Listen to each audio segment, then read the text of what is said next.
अब्दुल्ला चौकात दारू वाहतुकीवर कारवाई, 1 लाखांहून अधिक किमतींचा मुद्देमाल जप्त, कुरुंदवाड पोलिसांची कारवाई, मोपेडसह विदेशी मद्यसाठा ताब्यात. अब्दुल्ला चौकात विनापरवाना विदेशी मद्याची वाहतूक करून विक्रीसाठी नेत असलेल्या तरुणाला कुरुंदवाड पोलिसांनी रंगेहात पकडले. या कारवाईत विविध कंपन्यांच्या मद्यसाठ्यासह मोपेड असा 1,03,996 रुपयांचा मुद्देमाल जप्त करण्यात आला. याबाबत पोलिसांकडून मिळालेली माहिती अशी की पोलीस कॉन्स्टेबल अविनाश सर्जेराव भोसले यांनी दिलेल्या फिर्यादीवरून प्रथमेश संतोष पाटील वय 24 राहणार दत्तनगर दत्तवाड तालुका शिरोळ यांच्या विरुद्ध गुन्हा दाखल करण्यात आला. 13 जून रोजी रात्री 8:40 वाजण्याच्या सुमारास अब्दुल्ला चौक परिसरात पोलिसांनी संशयित हालचालीच्या आधारे तपासणी केली. संशयित आरोपी आपल्या ताब्यातील सुझुकी ॲक्सेस मोपेडवर विदेशी मद्यांचा साठा घेऊन जाताना आढळून आला.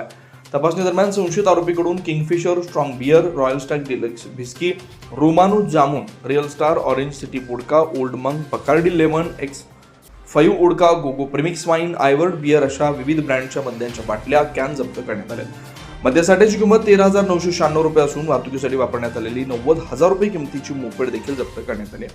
पोलिसांच्या चौकशीत सदर मद्यसाठा विनापरवाना बाळगून विक्रीच्या उद्देशानं वाहतूक करत असल्याचं निष्पन्न झालंय. त्यानुसार त्याच्या विरुद्ध गुन्हा नोंद करण्यात आला.